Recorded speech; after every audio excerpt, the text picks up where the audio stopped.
expressed on the internet would be censored. We are live. We are live. This is real. Welcome back to Unauthorized Opinions, UOPod.com. Like, share, subscribe. It's pure propaganda and it's super cringe, by the way.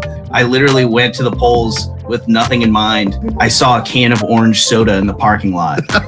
And I was like, yeah, there we go. An unopened can of orange soda just chilling in the parking lot. I was like, yeah, I got to vote for Trump, dude. Your podcast sucks. It's mental, mate. It's absolutely mental. I'll be honest, I thought it was kind of offensive when you talk so much about the Loch Ness Monster.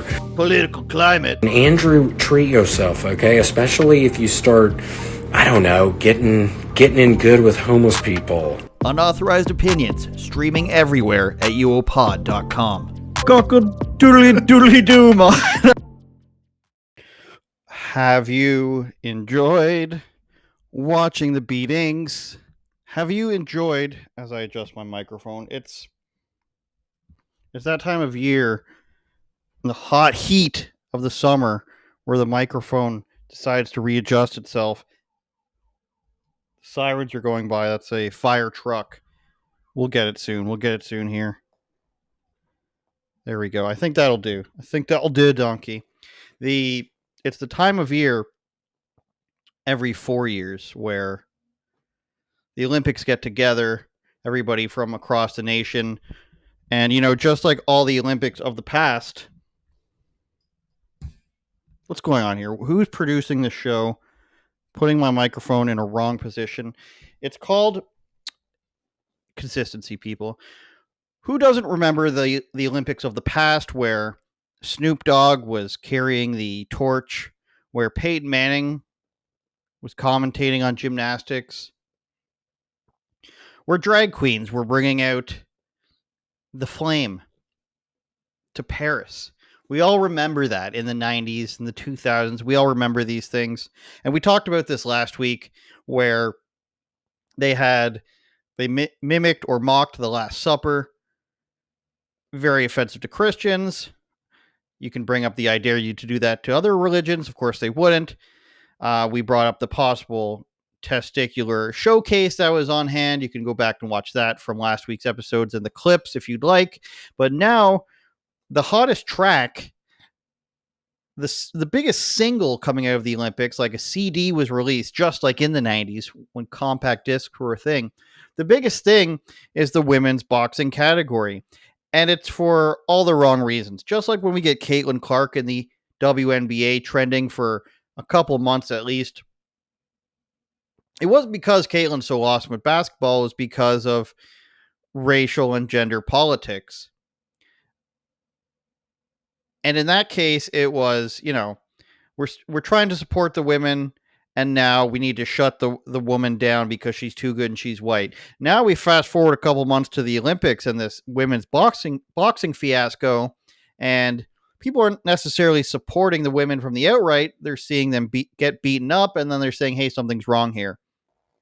And the reason this is allowed to persist before we get too far into it is because nobody cares about women's boxing, right? They don't care about women's basketball. They don't care about women's boxing. So in order for something to light a fire under this and for it to get to attention, there has to be something wrong. What was wrong in the WNBA was a white girl who has extraordinary basketball skills and isn't a flaming leftist is the reason why we're paying attention to that. And they don't like that. They want it to be an activist. So now in women's boxing, what you have is the most hardcore activism you could possibly have.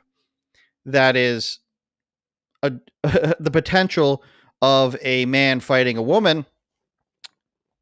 And that's what's bringing attention to the sport. Gone of the yesteryear or the Canada versus U.S. Olympic sprinting. They can talk about the gymnastics if they want. We remember that girl dropped out because she was sad. But this year, it's all about, is there a guy fighting women? Is there two guys fighting women? And so far, what we have up to date, let me bring you guys up to date to where we are in the man fighting woman saga. On one hand, you have people saying it's good that people who identify as women are getting to fight where they want to fight. That's basically the Olympics point of view, right? the Olympics say, this is a woman. What is a real woman? I can't tell you what a woman is. It's anyone who feels like a woman. That's the very, anti-Matt Walsh stance that the Olympics are taking. Then you have the, sort of down the middle take, and I was going to say right wing, but most people agree with this, where you have, at the very least, someone with manly characteristics, the testosterone of a man, possibly intersex, possibly just a man at birth. Nobody, some people know, and and this is a travesty. They're beating up women. That's sort of the most people's take. Then you have the alt left and the alt right take, and I don't mean like alt right and how people used to say it. I mean the alternative take on these sides is, hey, this is just an ugly woman. And that's where we're at here. The left wing has basically decided, and they did this exact same thing in the WNBA. They've basically decided that the uglier you are, the more we want to put you out there and the more we want to defend you, because they don't like attractive people in the left wing media. So I've seen from some left wing activists, some left wing political commentators, that this is just an unattractive woman who's always been considered a woman, and, how dare you say this? But on the other hand, we've seen some right-wing people, and I have some specifically in my mind, who say, hey, this is also just an ugly woman. They did the same thing in the WNBA. This one girl said that the reason why the white girls get more attention than the black players in the WNBA, and she was white, Cameron Brink, I think was the girl's name, she said it was because her teammates were more masculine, and she would like the less masculine people, the more masculine women to take the spotlight. So at the height of it, this is women being replaced by men. That's, of course, this is all alleged. It's all alleged. You can't prove the Patriots wrong. At the height of it, you've got the worst case scenario is men replacing women in the sport. Somewhere around the middle, you've got women and left-wing people and right-wing people coming together to say, hey, we need to support the ugliest women possible and push them out there. And I'm not talking about average people. I'm talking about women you would look at and think that they're men, like we have here, at the best case scenario for that. So it's really weird, because the average woman not wanting to offend people is going to result in her spot being taken by men, or at the very least, extremely unattractive women who wouldn't get attention otherwise, even though women strive to be seen for their looks and their beauty and whatnot. It's a very strange scenario, and this is what a lot of people are fighting for. Now, to recap a little bit, we had the first boxer named Iman Khalif, I believe was the name, beating up this Italian girl who said she couldn't withstand more than one punch, and the first punch broke her nose. We had her come out and say, I don't have anything against trans people, blah, blah, blah, blah. I don't want to be mean. It's fine that I got punched in the face, tra-la-la. So that was the first stance there. Then we have this Asian named Lynn from the Philippines, who I will get more in depth on. We have that person beating up women as well. Both boxers have been stripped from competitions. Lynn was stripped of a bronze medal. The other, Khalif, was kicked out of the same tournament, going for the gold medal. So they both have been kicked out of international boxing tournaments before. The Olympics brings them in. They beat up a couple girls. And now the argument is, are these women or are these men? And what the International Boxing Association said, the IBA, is said, we tested both of these people and they're men.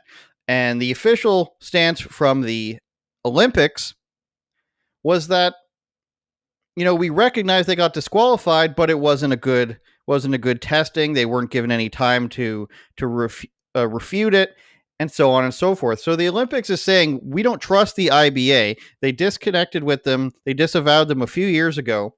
And they said, we don't trust the IBA. We're going to have our own boxing committee, but we're not going to test anyone for anything. They have stopped testing for gender. I believe it was in 1999.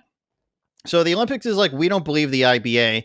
They're crooked. They're Russians. That's what it really comes down to. The IBA is predominantly Russian. A bunch of Eastern European guys there operate it. And they don't like that because Russia bad circa 2020 or whenever that war started, 2022. That's when we started all saying Russia's bad. So that's where the Olympic stance is that you can't trust the International Boxing Association. Trust our thing, even though we don't really test anyone for anything. Trust us, they're women, believe all women and everything. So here's their latest. In today's IOC Paris 2024 briefing, this is from 5:30 on yesterday, 5:30 a.m., great time to put it out. IOC President Bach said, I repeat here, this is not a DSD case. This is about a woman taking part in a woman's competition, and I think I've explained this many times. But what's intended was, I repeat, here, this is not a transgender case. This is about a woman taking part in a women's competition. And I think I've explained this many times. So they first started saying this isn't the idea of, a transgender person. And now they're saying, oh, okay, we can't. First they said we can't be sure this isn't a transgender person. Then they correct and say, actually, this is not a transgender person. This is just a woman.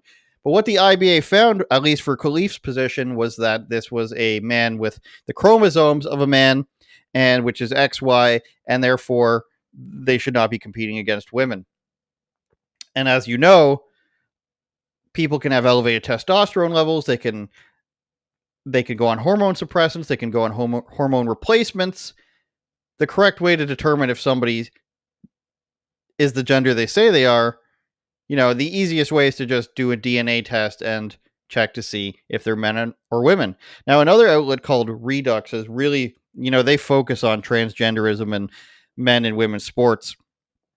So, and we'll keep our opinions of this outlet to the side for now. Run by a communist. Talk to me about that again later.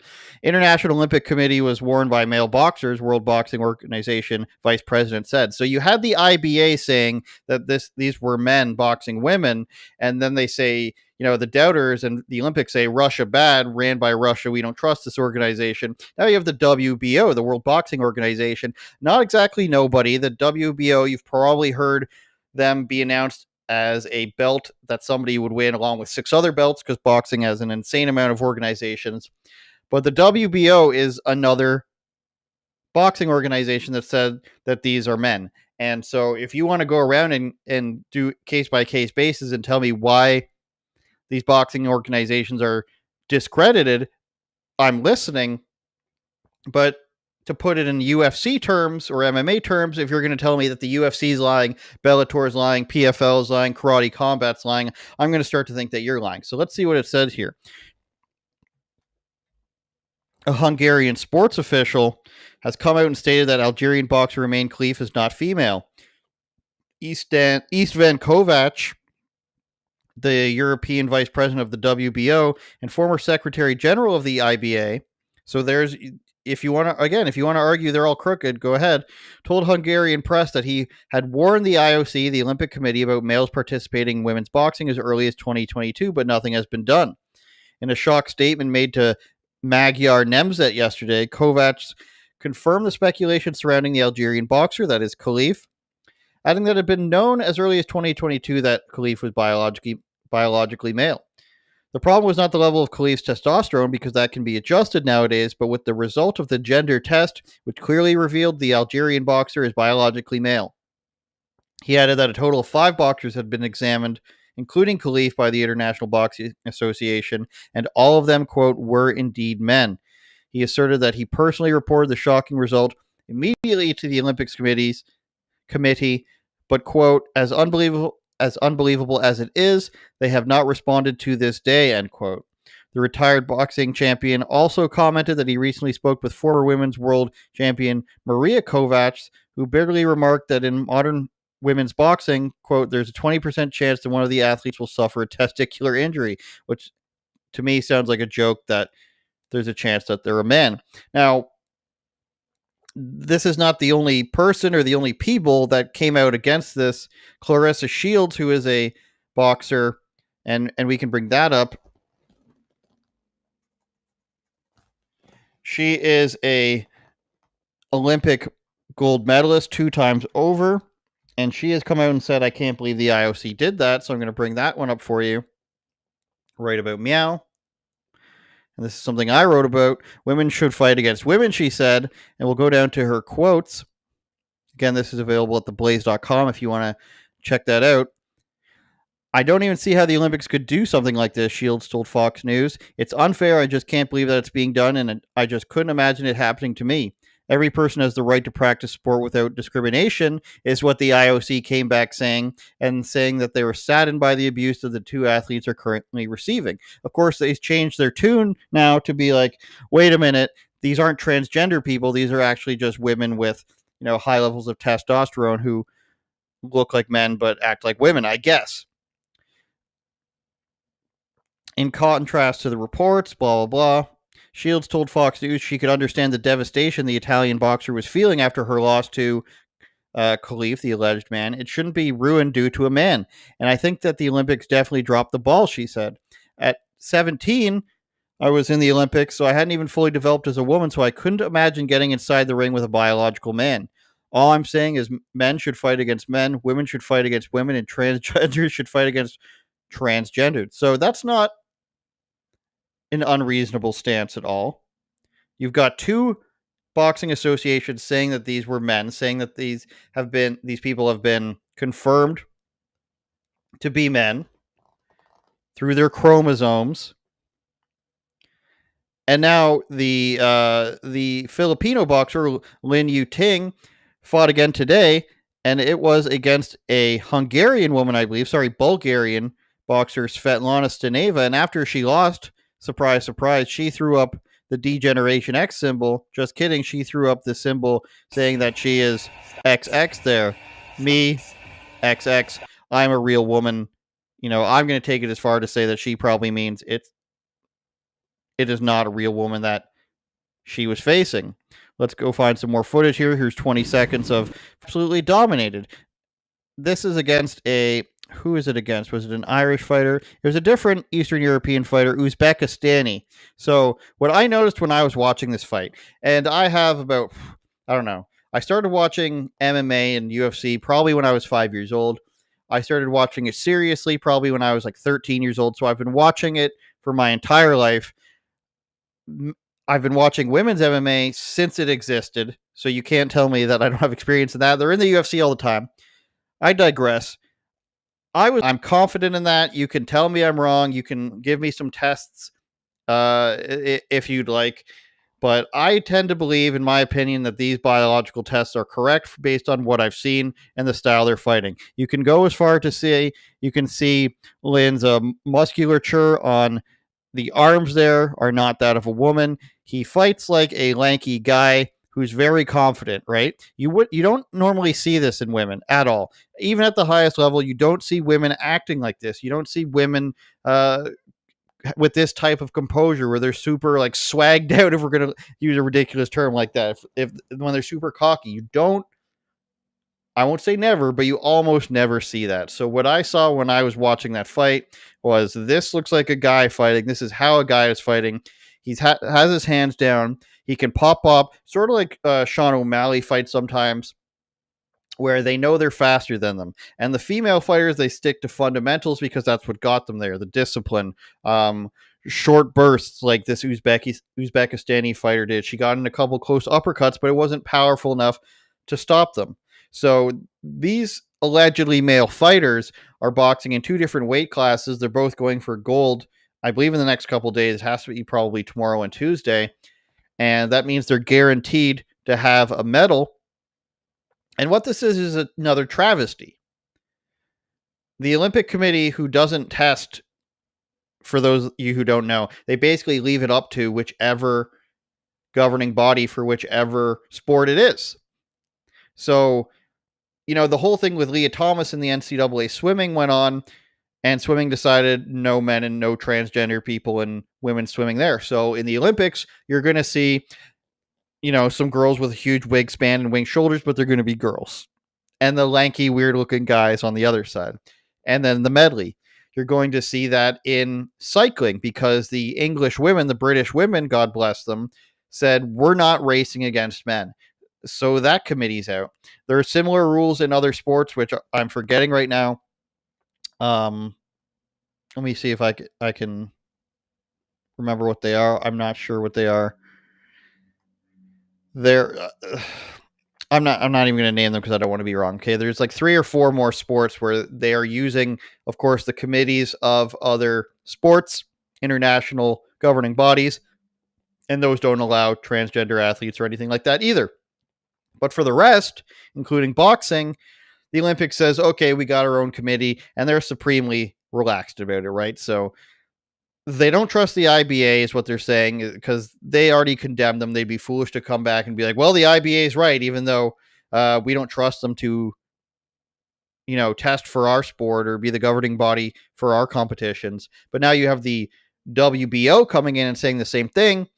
And let's be honest, people can say that it was born a woman, it's born intersex. You can say it's a girl with manly features if you're one of these mean girls and you're just like, it's okay, she's just ugly. We want all the ugly girls at the forefront, which is an argument we're hearing from WNBA players, is that ugly women deserve more shine, I guess. But if it's true, and I believe it is, based on the way they fight, that it is a man in both categories. I believe the test results that they came back with the chromosomes. I don't know why they would make that up. Khalif and Algerians are making things up. In my opinion, again, they're saying there's a big conspiracy from the IBA to make sure Algeria doesn't get any gold medals, and that's why they're against them. And I can bring that up, I think, because it's a ridiculous assertion.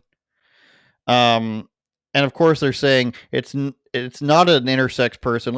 I'm going to bring this back up because there's more in here that we can get to about it not being, quite what they say. So the IOC called the IBA's testing arbitrary and said the 2 fighters were suddenly disqualified without any due process. The Italian press agency cited a gay-centric Italian communications company that claimed Khalif is actually intersex and not transgender.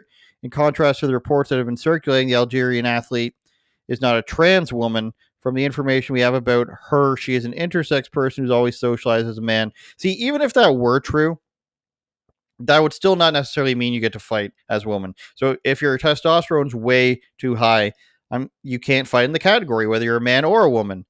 So just because they chose for this person, if that's true, and I don't believe it, if it was an intersex person and they chose to have them live their life as a female, they seemingly got that one wrong, or to the extent they got it wrong that you shouldn't be able to, compete against other women. Because if your argument is there's an abundance of intersex women entering women's sports, it might be because they're stronger than the other women, and that's why they're able to get to, Olympic gold medal matches. Does that make sense? If you're saying that, it just so happens that 2 gold medal contenders at the Olympics are intersex, wouldn't that mean that there's an overrepresentation of intersex people in women's sports? And wouldn't then that logic lead to you to believe that maybe there's some sort of advantage? Like if we've got like 21 armed people in Major League Baseball, wouldn't that make you think that there's some sort of advantage? Whereas in the rest of sports and the rest of the world, you don't see, if ever, see any one-armed people? Because there has been a one-armed guy in the major leagues. Yes, there has been. Look that up. We'll look it up in a second. If there was all of a sudden 6, 7, 8, 9, 12, if the 2 starting pitchers in the major leagues were one-handed guys, wouldn't you just be like, there might be something to the one-handed guys here?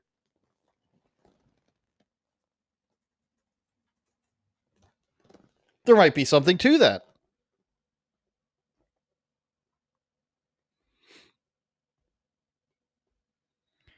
Jim Abbott, a remarkable baseball player, 10 seasons in the major leagues with only one hand. I was wrong about having one arm, but I think my point's taken here, right? I remember seeing this as a kid. He would throw the pitch. He would quickly put his glove back on his pitching hand. Amazing stuff. But if you've got 6 guys with one hand throwing in the major leagues, you might start to think something is happening here with the one-handed pitchers, you might start to think that there is an advantage to be had. So again, I look at this fighting, and if you're not seeing this, it means it was taken down. I look at this fighting and I see, and you don't see women do that when they're way above their skill level. That's just one of the things. I'm focusing on that because it's the most obvious. But the speed difference and everything else, the musculatureness of the person, the way they look, the way they act, the way they throw punches, and in Khalif as well, clearly more power than the girls. The way he moves, the way he acts is, I could get in a lot of trouble for this, but I think everybody's thinking the same thing. When is it going to be enough? When are women going to do the things that the swimmers did? A whole bunch of swimmers came out and spoke out against it. The cycling women did it, spoke against it. When are they going to do that? When are these women going to say, I don't want to be punched in the face? Because there's a finite window as to where people are going to say, we need to step in. And that was one of the things I thought about when preparing for this podcast is, do we blame the women? And I think when you have the IOC placing people in front of them, maybe you know who this person is, maybe you don't. Maybe you see just another name on a paper. Maybe you're from Uzbekistan. But I'd imagine in the boxing world, just like in any other sport, you would have heard about this person. And I understand that a lot of people are too weak or too cowardly to come together and say no. That happened, during COVID, during lockdowns. But there's not enough people willing to come together to say no. But after the first fight where this person won, or even this fighter, I'm not sure why you would fight. I mean, maybe you can win. I believe one person has beaten Khalif before. Like I said, this doesn't mean they're the greatest fighters in the world.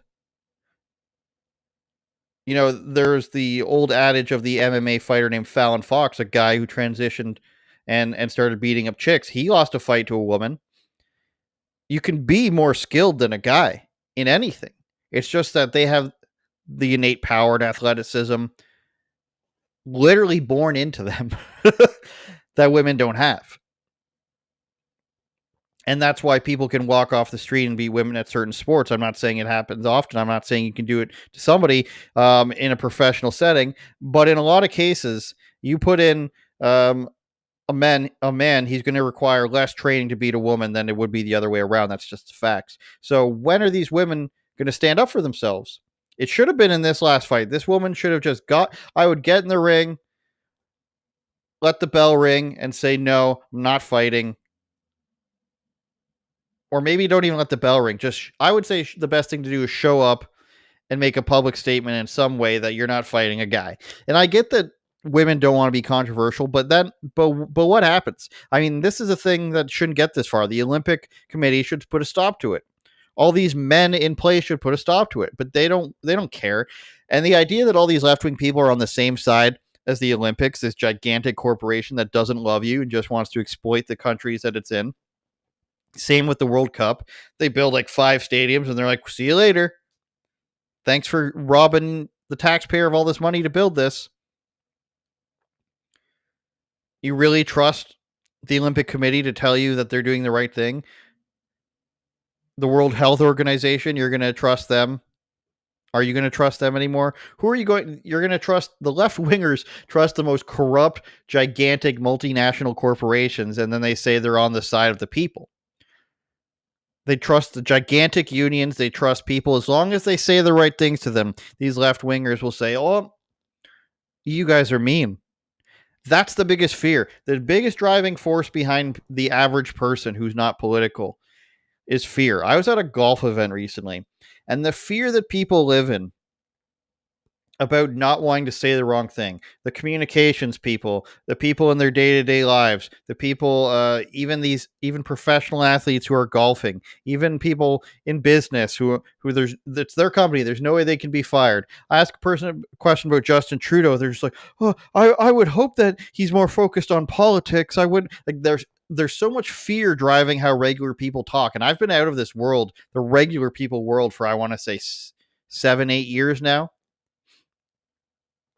the freedom you have to be in a job where you can talk, when you can speak freely. And I'm not saying going around like, we're not calling people N-bombs. We're not, just going up to people and slapping them. We're not just trying to overtly ruin people's days. But in terms of speaking normally, the majority of the population doesn't do this. I don't know if you've realized it. Maybe you're lucky enough to be in a job where you don't have to censor yourself. But the fear around people when they're around other people, the fear of people when they're around other people versus when they're in private is so high. And it's even worse than when I got out of regular types of occupations, regular work. It's gone so much worse. So I get that there's this idea that these women don't want to be perceived to be mean, but this is just like, who's going to care? Who's going to be that angry towards you? Yes, people are going to send you emails. Yes, people are going to message you on social media, but I'm of the Tyler, the Creator creed on this, where he said, the famous rapper, he says, just turn off your screen. Look away from the screen if these things offend you so much. The counter argument to that is, oh, I deserve to be able to do this when I'm free. You don't need it if you're a boxer. You don't need to go on social media. You don't need to look at your hate mail. Nobody should be sending you death threats. But what's better? What's a better scenario here for these girls? Take a little bit of online hate until it brushes over, because it always brushes over if you don't cower, if you don't apologize, you stand firm, it always brushes over. Take that hate, or live your life knowing you could have been an Olympic medalist if it wasn't for a guy beating you up. That's the stance. That's the choice women have to make. They've done it in swimming. They've done it in cycling. They've done it in other sports. It's only a matter of time. Or you can get punched in the face. Because like I said, there's a short window where people will say, we need to support these people. We need to help them. But they will only help you to the point where you start helping yourselves as well. Unauthorized Opinions podcast. The bonus episodes are available at patreon.com/UOPod. You can go there and join. We have 11 members and growing. We want you to join. We want you to throw in a couple bucks so we can do more of these. There is 3 ways to sign up. You can help us become Joe Rogan with a $7 per month subscription. And what that means is we'll be as rich as Joe Rogan over here if you pay $7 a month. That's pretty rich if you ask me. You can also become a Raptors super fan. The Raptors super fan is a guy who somehow has been able to go to every single Toronto Raptors home game since they became a team. And, that's $15 a month. Or you can be an unauthorized person for $40 a month. And, you can suggest commentary for us to do on the show. You can suggest videos, and we have done that before for a couple lucky people. You will get bonus podcasts. We had one with Uncle Hack that you can't see. You'll see me with a shaved head. We've got bonus content coming again soon. And what we did, as I mentioned, we went on a golf tournament, a charity golf tournament. Did some interview with some NHL players. You'll see that. Went to a tech conference. That stuff is overdue. We got to get that up, but it is coming. And we had some good arguments there that you don't want to miss. You'll also see backlogs of comedy sketches that we've done with different comedians. And I guess the thumbnails aren't available either. We have podcasts with Anomaly from, I believe, the winter time, in December. So you'll get all that at patreon.com/UOPod. Please consider going over there and chipping in a few bucks, or you can super chat on our YouTube channels. We appreciate it a lot. Should we end it there, or should we make fun of some fashion? What we've been noticing on the podcast is women's fashion is out of control, and this is a lot more of this is a lot more lighthearted than what we've been talking about. But I've been watching some baseball recently, and the women's attire, the announcers, is out of control. We've been watching some Gordon Ramsay food stars. The women's suits are out of control. So this might be Kamala Harris, this picture. I'm not sure. But we have so many questions. You just type in 2024 women's suits. For some reason, jeans come up. But this is what's happening right now, ladies and gentlemen. These jeans. I mean, I thought this was 1998, the wide jean heavy metal era. I'm not sure what this is. Let me tell you what people will think of when they see you in this. I think we might have more. I don't know if this is a guy or a girl. Not sure exactly. Is that Jared Leto? That's not Jared Leto, right? Would that be an insult to call that Jared Leto? Would that be an insult to Jared Leto? Or would that be an insult to the girl who's wearing this suit and this makeup that makes me think she's Jared Leto? I'm not entirely sure. I don't think I'm going to get any confirmation from anybody, actually. And then I think we have another one. Here's more gigantic baggy jeans and a jean ensemble. What is this? A ligne? A line? I don't know what this is called. Decline.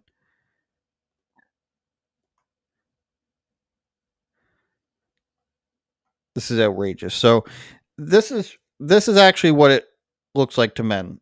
If you're concerned, if you're ever wondering what the perception is when you wear the baggy jeans and the baggy suits as a woman, this is the perception you're getting to any guy who's over 30 years old. Steve Harvey and a certain number of other select black comedians who were very popular in the 90s and athletes who dressed like this in the late 90s and early 2000s. This is where you're taking that style from. So, it's my understanding that that a lot of gay guys are in the fashion industry and they probably want to, make women less appealing to men so that they can have the men. I think that's what's happening here. They've taken the style of the black entertainer and or athlete from the mid to late 90s and early 2000s, and they said, let's put women in this. It's baggy. It's expensive. You can't really tell what's going on. You look like Steve Harvey. Let's go with that. And I'm not just making this up. This is NBA drafts from the 90s. Okay. Lamar Odom, we probably know who he is because he was with a Kardashian. Maurice Taylor, that's a football player, I think. Very baggy. Tim Thomas, another NBA player, very baggy. As you can see, I mean, these are tall guys. But the overly baggy suit was of the time. You can't tell me that it wasn't. And now we fast forward over to this, and we've just got, we've got our diversity. Thank God for that. But we've got gigantic baggy suits and baggy jeans, and it's like, what are we doing? Steve Harvey, everybody. There's some sort of weird movement going on. There's some sort of weird movement going on with left wing, and I don't know if it's a combination of gay guys and morbidly obese women, but they're really trying to push the average girl out. And again, we're just talking about regular women here. The WNBA players are not regular women. These boxers, clearly not regular women. The push for everyone to be ugly and possibly a man is so strong right now that you have to wonder where it's coming from. It sounds like a joke, but it's reality. And if you're paying attention, you're going to see this. Everywhere on TV, it's ugly people.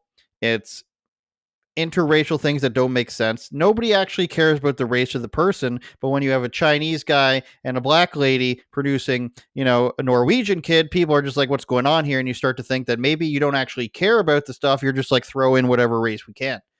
When you got a black couple with an Indian kid, and then the producer's like, people can't tell. You're probably wondering in the audience, like, do they think I'm stupid? I think they think we're stupid. I think that they are just so desperate to throw any people in there that they don't care about their own prejudices and how that looks. They just think that the audience is stupid and they just see, guy from Nigeria and we're going to buy your product more. No, we just want it to make sense. What doesn't make sense is women in baggy suits. What doesn't make sense is women fighting men in boxing. And what doesn't make sense is two white guys with a Malaysian child. Maybe it's Ian Miles Chong. Shout out Ian. But none of it's making sense. And the more it doesn't make sense is the more that they break you down, right? The more that they put men in boxing rings to punch women in the face, the more you're tolerant of it. And it's more that the tolerant position becomes all of a sudden out of nowhere, okay, this might be a guy, this might be a person with too much testosterone to fight a woman, but let's let him do it. That would be mean. And that's the problem there. That is the push where it's just tolerate everything or else you're mean. So that when the government comes in and locks down your business and they say you can't go outside, you're just like, I let everything go anyways. What's one more thing? And then you're in the gulags, people. Turn it up, Jordan.